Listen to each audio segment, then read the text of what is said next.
अपने पंख फड़फड़ाते हुए उड़ रही थी।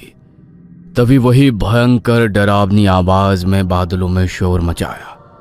बिजली चमकी, ऊपर का आसमान चांदी के रंग से जगमगा उठा। उस आवाज से टिटहरी डर गई। वो ट्यू ट्यू की तीखी आवाज में चिल्लाई। फिर वो तेजी से जमीन की ओर नीचे आने लगी। उसकी आंखों को जमीन से 30 फीट नीचे सीधी सड़क दिखाई दे रही थी। सड़क के दोनों ओर एक लंबा खुला घास का मैदान था। टिटहरी तेजी से उड़ती हुई सड़क पर आ गई। सड़क से 3 फीट ऊपर अपने पंख फड़फड़ाते हुए वो हवा में तैर रही थी। अचानक 2 हेडलाइट्स की रोशनी उसकी पीठ पर पड़ी। टिटहरी ने अपने पंख फड़फड़ाए और घूमकर पीछे देखा। उसी समय एक कार उसके सामने से तेजी से दौड़ती हुई आई और उस टिटहरी का शरीर विंड स्क्रीन से तेजी से टकरा गया। कार बहुत तेज चल रही थी, इसलिए उसकी खोपड़ी टूट गई। अंदर से चमकीला लाल खून निकल आया और एक लाइन में विंड स्क्रीन से नीचे बहने लगा। आशीष भाई, ये क्या कर दिया तुमने? एक्सीडेंट किया। अरे तुमने इस टिटहरी को मार दिया। ड्राइवर की सीट के बगल में बैठा 16 साल का गोलू घबराते हुए चिल्लाया। आशीष ने उसे अजीब नजरों से देखा।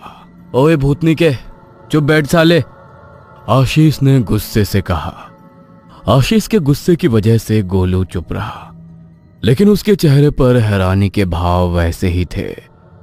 उसका मुंह और उसकी आंखें खुली के खुली रह गई थी।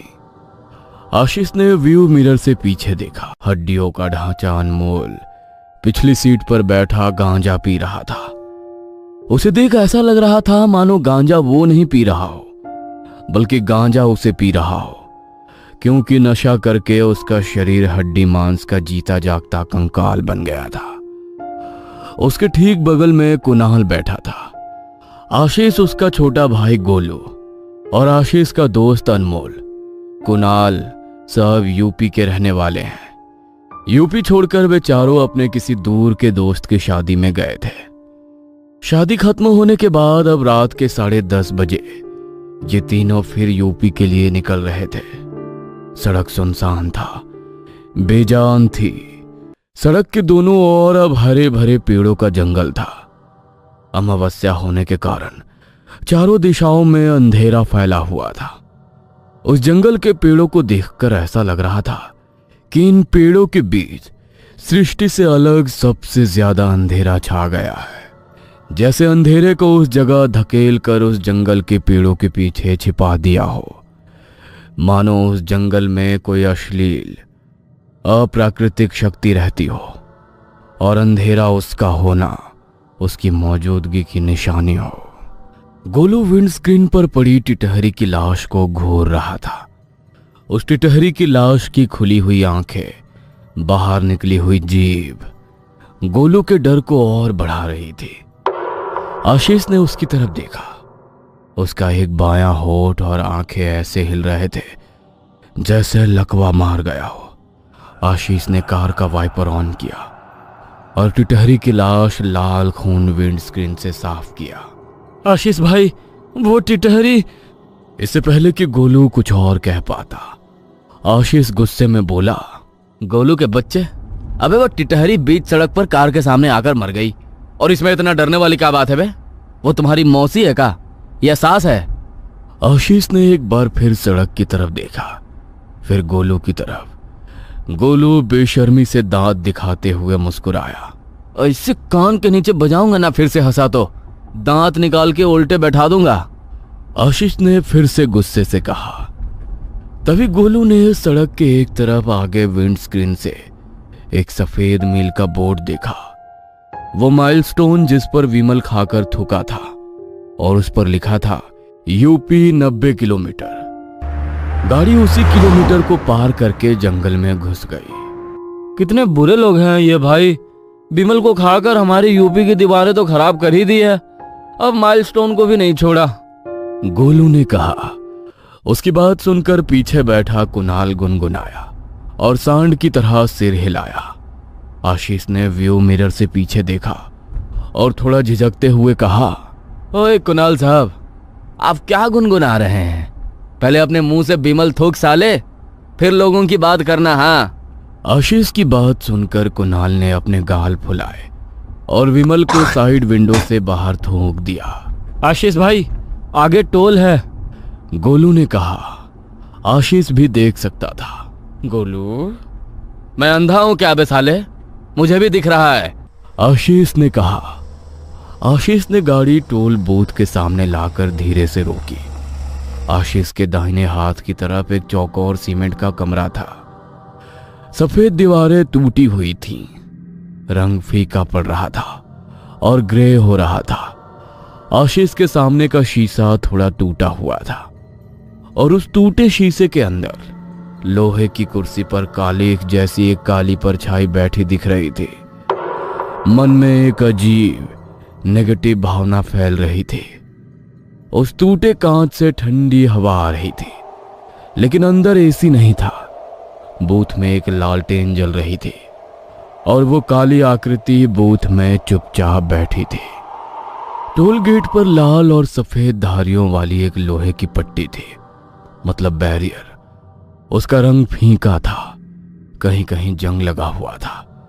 पट्टी थोड़ी मुड़ी हुई थी। उस पट्टी से एक मोटर बॉक्स चेन से जुड़ा हुआ था। उस पट्टी के किनारे एक बोर्ड था जिस पर लिखा था टोल 13 स्टॉप हियर। आशीष भाई, ये टोल कहां से आया यहाँ? सुबह शादी में जा रहे थे तब तो कोई टोल नहीं था। पीछे से कुणाल ने कुछ शक भरी नजर से टोल की तरफ देखते हुए कहा। आशीष ने भी टोल की तरफ देखा। वो टूटी दीवारें, टूटे शीशे, सब कुछ देखकर अशुभ बुरे गंदे एहसास उसके मन पर हावी होने की कोशिश कर रहे थे। पीछे गांजा पी रहा अनमोल नशे से लाल आंखों से सामने देख रहा था। बड़ी आश्चर्य की बात थी कि उसे आगे टोल नहीं दिख रहा था। अरे सालो, मैंने नशा किया है तो मेरी फिरकी ले रहे हो क्या? मुझे यहाँ कोई टोल बोल नहीं दिख रहा है। अनमोल ने इतना कहा, खड़ा खड़ा हंसने लगा। उसकी बात पर आशीष, कुणाल और गोलू तीनों ही अनमोल को डरी हुई नजरों से देखने लगे। अनमोल, तुझे ये टोल बूथ नहीं दिख रहा है? साले, मुझे नहीं पता था कि गांजा इतना पावरफुल होता है, कुणाल ने अनमोल की ओर देखते हुए कहा। अनमोल उसकी बातों पर पागलों की तरह हंसने लगा। आशीष, इस नशेड़ी की बात मत सुन, बस टोल बूथ पर पैसे दे और गाड़ी निकाल यहां से, कुणाल ने कहा। अरे पर टोल तो है ही नहीं, तो आगे पैसे किसको देगा? अनमोल ने फिर कहा, दांत पीसते हुए हंसने लगा। अबे चुपचाप बैठ साले नशेड़ी, नहीं तो मैं तुझे यहीं उतार दूंगा, आशीष ने व्यू मिरर से अनमोल की तरफ देखते हुए कहा। आशीष ने 100 का नोट निकाला, टोल बूथ की खिड़की के सामने रखा। खिड़की के अंदर से एक काला कालीख लगा हाथ निकला। उस हाथ में नुकीले लाल नाखून थे। उन नाखूनों ने 100 रुपए का नोट अंदर खींचा और एक पासपोर्ट साइज की पर्ची दी जिस पर लिखा था, आखिरी टोल भुगतान पूर्ण यात्रा समाप्त। इस पर्ची पर कुछ अलग ही लिखा है। आशीष आगे कुछ और कहने ही वाला था, तभी उस बेजान सन्नाटे में वो टोल खुलने की आवाज गूंजने लगी। टोल के बीच बीच में झटके लग रहे थे, फिर ठक ठक जैसी आवाज आ रही थी। आखिरकार गेट पूरा खुल गया। आशीष ने पर्ची जेब में रख दी और उसने गियर बदलकर एक्सीलेटर दबा दिया। टोल गेट के नीचे लाल बत्ती दिखाती हुई तेजी से दूरी तय करती हुई आगे बढ़ गई। जैसे ही गाड़ी आगे बढ़ी, अभी कुछ ही क्षण पहले जहां टोल नंबर 13 का टोल बूथ और गेट स्टॉप दिखाई दे रहा था, वहां सिर्फ जंगली पेड़ और झाड़ियां थी। नीचे जमीन पर पत्ते पड़े थे। वो स्थान चारों ओर से जंगल क्षेत्र से घिरा हुआ था और उसी स्थान पर आशीष का 100 रुपए का नोट पड़ा था जो उसने टोल कलेक्टर को दिया था। दूर जंगल में गहरा सन्नाटा पसरा हुआ था। रात के कीड़े चहचहा रहे थे। दूर जंगल में कहीं कोयल ऊंची आवाज में चिल्ला रही थी। ऐसा लग रहा था जैसे शैतान ने इस रात को कोयल की मीठी आवाज को श्राप में बदल दिया हो। आसमान से नीचे देखने पर पूरा जंगल ठंडे सर्पाकार कोहरे से ढका हुआ लग रहा था। सड़क पर कोहरा फैला हुआ था। कोहरा धीरे धीरे बह रहा था। दो पीली हेडलाइट उसी कोहरे को चीरती हुई आगे आई। यह आशीष की कार थी। साले आशीष, मैंने कभी 10 रुपए भी मांगे तो 20 बार सोचता है दूं या नहीं, और अभी वहां सड़क पर 100 का नोट फेंक दिया, अनमोल ने कहा। उसी क्षण आशीष ने कार रोकी। बाहर सड़क पर सीधे देखने पर कार का एक किनारा दिखाई दे रहा था। वहीं कार आगे बढ़ गई। इसी तरह कार के दूसरी तरफ अनमोल हाथ में जलती हुई गांजे की चिल्लम लिए खड़ा दिखाई दिया। साला ड्रग एडिक्ट गांजा पीता है। बस 2 मिनट उस सुनसान सड़क पर खड़ा रहे, सारा नशा उतर जाएगा साले का, आशीष ने थोड़ा गुस्से में कहा। गोलू कुणाल बस आशीष को देख रहे थे। आशीष से बोलने की किसी की हिम्मत नहीं हो रही थी। लेकिन आगे जो हुआ, कार में बैठे तीनों ही अवाक और हैरान थे। आशीष ने अनमोल को पीछे छोड़ दिया था, लेकिन ये क्या, आशीष कार के 50 मीटर आगे खड़ा दिख रहा था। अरे बाप रे, अबे ये नशेड़ी यहाँ कैसे आ गया भाई? इसे गांजे के साथ सुपर हीरो वाली शक्तियां तो नहीं मिल गई है? पीछे बैठे कुणाल ने हैरानी भरे लहजे में कहा। अरे नहीं कुणाल, इसमें सुपर हीरो वाली शक्ति नहीं है। ये डर के मारे भाग कर आया होगा, इसका सारा नशा उतर गया होगा। आशीष हंसते हुए बोला। आशीष ने अनमोल के सामने गाड़ी रोकी। अनमोल का व्यवहार अब कुछ बदल गया था। उसके हाथ में गांजे की चिल्लम नहीं दिख रही थी। उसका पूरा शरीर भूतिया सफेद हो गया था। वो सिर नीचे किए जमीन को घूर रहा था। उसी वजह से उसकी अजीब अमानवीय सिद्धांत दिखाने वाली गहरी चांदी की बूंद वाली आंखें इन्हें दिखाई नहीं दे रही थी। क्यों बे, उतर गया ना तेरा गांजा का नशा? चल गाड़ी में बैठ। आशीष मुस्कुराया और अनमोल को देखा, फिर हंसते हुए गोलू को देखा और सिर हिलाया, जैसे वो इशारे से कह रहा हो, देखो साले को कैसे सीधा किया।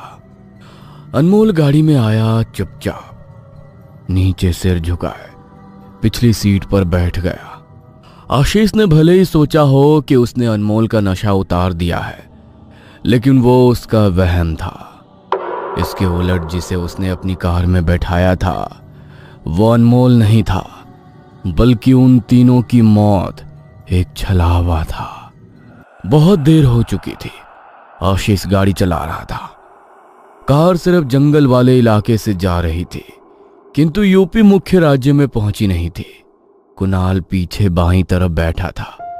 वो बार बार अपने बगल में बैठे अनमोल को देखता जा रहा था, क्योंकि अनमोल का व्यवहार अब कुछ अजीब सा लग रहा था।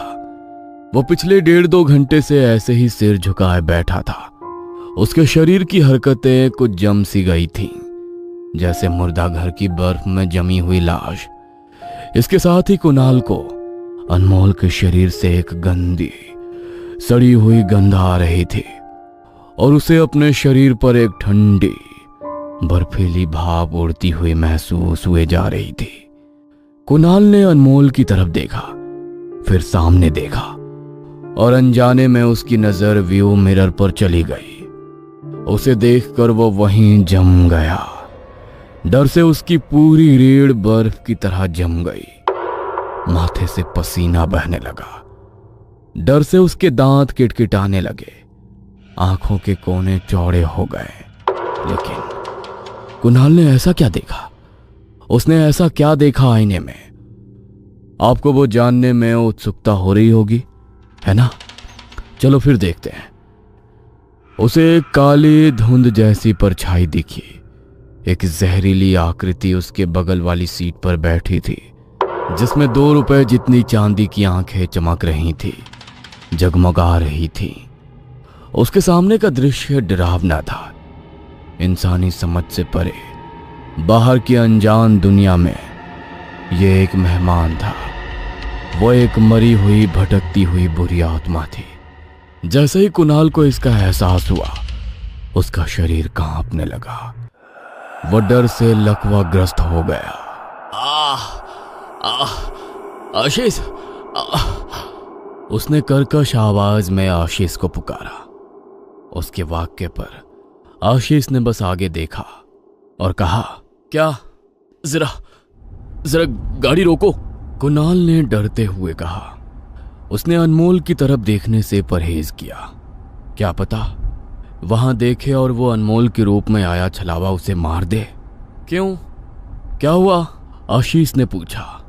मुझे 1 नंबर जाना है, प्लीज गाड़ी रोको भाई। कुणाल रोती हुई आवाज में बोला। हाँ रोकता हूं, इसलिए मैंने कहा था शादी में ज्यादा मत पिया कर। आशीष ने गाड़ी सड़क के किनारे रोक दी। अचानक कुणाल बाहर निकला। पहले दरवाजे पर आया, खिड़की के पास झुक गया। आशीष तुम मेरे साथ चलो, कुणाल डरते हुए बोला। मैं क्यों आऊं? तुम्हारा हैंडपंप तुम पकड़ो। इतना कहते ही आशीष हंसने लगा। कुणाल ने तिरछी नजर से पीछे बैठे अनमोल की तरफ देखा। उसकी नजर अभी भी नीचे थी। आशीष को पता था कुणाल उसके हर मजाक पर हंसता है, पर अब कुणाल गंभीर था। उसके चेहरे पर कोई मुस्कान नहीं थी। कुणाल ने इस बार आशीष को व्यू मिरर में देखने का इशारा किया। आशीष समझ गया। वैसे ही उसने व्यू मिरर में देखा। ऐसे ही उसे उस मिरर में कुणाल के पीछे एक 5 फुट का काला सा व्यक्ति बैठा दिखा, जिसकी आंखें रुपयों की तरह चांदी के रंग की अजीब सी रोशनी से चमक रही थी। यह दृश्य देखकर आशीष भय से कांप उठा। उसे अपने आप पर पछतावा होने लगा। ये अनजाने में मैंने किसे गाड़ी में बिठा लिया है। आशीष ने जल्दी से दरवाजा खोला और बाहर आ गया। गोलू चल, तुझे भी 1 नंबर जाना है ना? आशीष ने गोलू की तरफ देखा। आशीष भाई मुझे नहीं जाना है। गोलू आराम से सीट पर बैठ गया। गोलू की बात पर आशीष ने जोर से दरवाजा खोला और गोलू को बाहर निकाला। मैं तेरा बड़ा भाई हूं ना साले, मैं तय करूंगा कि तुझे जाना है या नहीं। चल चुपचाप। आशीष ने इतना कहा। उसने गोलू के सिर पर एक थप्पड़ मार दिया। वो गुस्से में सिर नीचे करके चलने लगा। वे तीनों कार से थोड़ा दूर झाड़ियों में आ गए, जहां से पीछे सड़क पर रखी कार दिखाई दे रही थी। अरे आशीष, वो हमारा अनमोल नहीं है, वो तो भूत है। तुमने अनमोल को उतार दिया और अब उसकी जगह उस चकवा को गाड़ी में बिठा दिया। कुणाल ने जल्दी से कहा। अरे भूत कुछ नहीं होता कुणाल, वो तो हमारा अनमोल है। गोलू समझा रहा था। तभी एक हाथ अचानक गोलू के कंधे पर पड़ा। वो डर के मारे पलटा। अनमोल लाल आंखों के साथ उसके सामने खड़ा था। उसके हाथ में गांजे की जलती चिल्लम थी। भाई मेरा नशा उतर गया है, मुझे भी अपने साथ ले चलो। चलते चलते मेरे पैर दुखने लगे हैं। गोलू अनमोल को देखकर चौंक गया। उसकी नजर झाड़ियों के बीच से आगे सड़क पर खड़ी गाड़ी पर गई। वहां अनमोल एकटक सिर नीचे झुकाए बैठा था। अनमोल यहाँ है तो वो कौन है? गोलू ने अपने दोनों हाथ मुंह में डाल लिए, नाखून चबाने लगा। अनमोल ने भी पीछे मुड़कर देखा। उसने देखा कि बिल्कुल उसके जैसा ही एक आदमी कार में बैठा है। उत्तरी, क्या मेरा मेले में खोया हुआ भाई है? रुको, मुझे उसे गले लगाने दो। अनमोल ने सोचा। ओए नशेड़ी की औलाद, वो तुम्हारा भाई नहीं है, चकवा है वो चकवा। तुम उसे गले लगाओगे और वो हमेशा के लिए तुझे मौत की जादू की झप्पी दे देगा। आशीष ने कुणाल गोलू को देख उसका हाथ उसकी गर्दन से फिराते हुए कहा। अरे तो अब क्या करें? हम उसे कार से बाहर नहीं निकाल सकते, नहीं तो उसे पता चल जाएगा कि हम उसकी सच्चाई जान गए हैं। कुणाल ने डरते हुए कहा। हाँ, और फिर वो हमें मार देगा। गोलू ने आंसू भरी आवाज में कहा। जैसे उसने वो सोचा, डर से उसकी सांस तेज हो गई। अरे नहीं, वो हमें नहीं मार सकता। आशीष ने जल्दी से कहा। क्यों? अरे क्यों नहीं मार सकता? कुणाल ने पूछा। अरे क्योंकि मैंने YouTube चैनल स्कैरी क्रोकोडाइल पर देखा है, छलावे का भूत कमजोर होता है, वो किसी को नहीं मार सकता, लेकिन वो हमारे पीछे तभी आता है जब हम उसकी कोई चीज अपने पास रखते हैं। आशीष और सबको कुछ याद आने लगा। तभी चकवा जो गाड़ी में बैठा था, उसने उन तीनों को अनमोल की धोखेबाज महंगी भद्दी आवाज में पुकारा। अरे चलो, टाइम हो रहा है ना। आवाज इतनी डरावनी थी, एक कर्कश चुभने वाली चीख की तरह, कि सबके शरीर डर से कांप उठे। हे भगवान, ये छलावा हमें बुला रहा है, अब हम क्या करें? गोलू ने सबको डरावनी नजर से देखा। रुको। आशीष को कुछ याद आने लगा। मुझे अनमोल को कार से बाहर निकालना पड़ा, क्योंकि वो कह रहा था कि मैंने टोल नंबर 13 पर 100 रुपए जमीन पर फेंके। आशीष ने सबको गंभीर नजरों से देखा। तो वो टोल बूथ में छलावा तो नहीं था? अगर ऐसा है तो वो पर्ची? गोलू ने जल्दी से कहा। गोलू एकदम सही था। सब अचानक हांफते हुए, सबकी नजरें आशीष की पैंट के निचले हिस्से की जेब पर टिक गई। आशीष ने जल्दी से टोल की पर्ची निकाली। वो 3 इंच लंबी आम सी दिखने वाली पर्ची थी, लेकिन उस पर्ची में एक काली अमानवीय ताकत थी जो इन तीनों की रूहों पर चढ़ गई थी। नसड़ी, लाइटर दे, इस पर्ची को जलाना पड़ेगा, तभी ये छलावा मरेगा। आशीष ने अनमोल की तरफ देखा।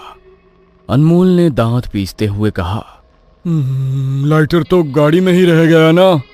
आशीष ने दांत पीसते हुए एक फट की आवाज के साथ अनमोल के कान में थप्पड़ लगाई। आशीष भाई देखो, वहां एक लालटेन जल रही है। गोलू ने आगे की ओर इशारा किया। उनके सामने पेड़ों और झाड़ियों के बीच से, जमीन पर गिरी हुई डालियों के बीच से एक रास्ता नीचे की ओर जा रहा था, और इन सबसे 80 मीटर दूर एक कांच की खिड़की दिख रही थी। उस खिड़की में एक लालटेन जल रही थी। चलो जल्दी चलते हैं, वहां जरूर कोई रहता होगा, आशीष ने कहा। वे चारों लोग अपना संतुलन बनाते हुए दौड़े दौड़े किसी तरह उस लालटेन के पास पहुंचे। फिर से चौंक गए, क्योंकि वो कोई कमरा या कुछ और नहीं था, वो वही टोल नंबर 13 था। लेकिन अब वो टोल पूरी तरह से डरावना, पुराना रूप ले चुका था, जैसे वो टोल कई सालों से बंद पड़ा हो। बूथ का कांच पूरी तरह से टूटा हुआ था। टोल गेट में जंग लग गया था, उसका पीला रंग फीका पड़ गया था, और उस टोल बूथ के कांच के कमरे में वो लालटेन जल रही थी। माय गॉड, ये टोल तो कुछ देर पहले भी। कुणाल कुछ और कहने ही वाला था कि आशीष बोला, वो एक भ्रम था, आशीष ने कहा, और लालटेन हुक से निकाली। इधर गाड़ी में बैठे छलावा की नाव जैसे ही आशीष ने लैंप को छुआ, त्रे को भांप लगी और ऊंची आवाज में वो चिल्लाया। उसकी चांदी जैसी आंखों में गुस्सा फैल गया। अजीब भयानक आवाज में वो चिल्लाया। उन चारों ने एक ही आवाज सुनी और उन्होंने पीछे मुड़कर देखा। इन चारों की तरह उस उतरन से वो अनमोल का रूप लिए छलावा ऊंची आवाज में चिल्लाते हुए, पैर पटकते हुए इन चारों की ओर दौड़ते हुए आ रहा था। उस जानवर के रूप में इन चारों को अपनी मौत आती दिख रही थी। उस जानवर के आंखों में चमकती चांदी जैसी पुतली दूर अंधेरे में किसी राक्षस की तरह चमकती दिख रही थी। आशीष डर के मारे बर्फ का पुतला बन गया। उसके एक हाथ में लालटेन और दूसरे में टोल का पर्ची बिल था। आशीष, वो बिल जलाओ! सब आशीष को ऊंची आवाज में कह रहे थे, पर आशीष अवाक था। बड़ी बड़ी आंखों से, मुंह से आवाज निकालते हुए वो उस राक्षस को अपनी ओर दौड़ते हुए आते देख रहा था। तभी गोलू ने उसके बड़े भाई आशीष के कान में एक जोर का थप्पड़ मारा। अरे भाई जलाना जल्दी, बच्चे की जान लेगा क्या? गोलू की थप्पड़ से आशीष का ध्यान पर्ची पर आ गया। उसने सामने से भागते चकवा पर एक तीखी नजर डाली और दूसरे हाथ में पकड़ी चिट्ठी को लालटेन के शीशे के मुंह पर फेंक दिया। चिट्ठी चटकने की आवाज के साथ जल उठी। लाल और नीली चिंगारियां उड़ी। दूर से इन चारों की तरफ दौड़ता हुआ भूत वहीं रुक गया। अनमोल का रूप वहीं उसके शरीर से नीचे गिर गया। फिर वहां दिखाई देने वाली काली आकृति पटाखे की तरह वहीं फट गई और इधर इन तीनों के सामने अंधेरा छा गया। चारों बेहोश हो गए। थोड़ी देर बाद ये चारों जागे, फिर सबको एक हैरानी भरा झटका लगा। सुबह हो चुकी थी और ये सब कार में सो रहे थे और कार यूपी माइलस्टोन के सामने खड़ी थी जिस पर लिखा था यूपी 90 किलोमीटर। अब उन सब के सामने बस एक ही सवाल रह गया था कि जो हमने देखा वो सच था या एक सपना। धीरे धीरे उनकी कार यूपी मील का पत्थर पीछे छोड़ आगे बढ़ गई।